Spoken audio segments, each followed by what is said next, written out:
بسم اللہ الرحمن الرحیم۔ السلام علیکم ناظرین۔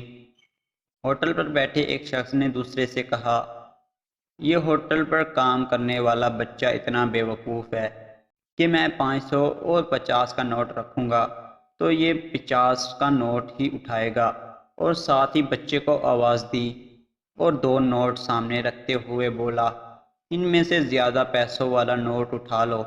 بچے نے 50 کا نوٹ اٹھا لیا تو دونوں نے کہکا لگایا اور بچہ واپس اپنے کام میں لگ گیا۔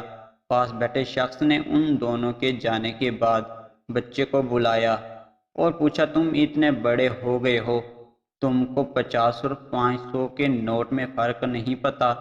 یہ سن کر بچہ مسکرایا اور بولا، یہ آدمی اکثر کسی نہ کسی دوست کو میری بے وقوفی دکھا کر انجوائے کرنے کے لیے یہ کام کرتا ہے، اور میں 50 کا نوٹ اٹھا لیتا ہوں، وہ خوش ہو جاتے ہیں اور مجھے 50 روپے مل جاتے ہیں۔ جس دن میں نے 500 اٹھا لیا اس دن یہ کھیل بھی ختم ہو جائے گا اور میری آمدنی بھی۔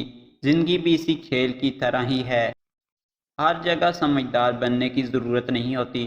جہاں سمجھدار بننے سے اپنی ہی خواہشات متاثر ہوتی ہوں، وہاں بیوقوف بن جانا ہی سمجھداری ہے۔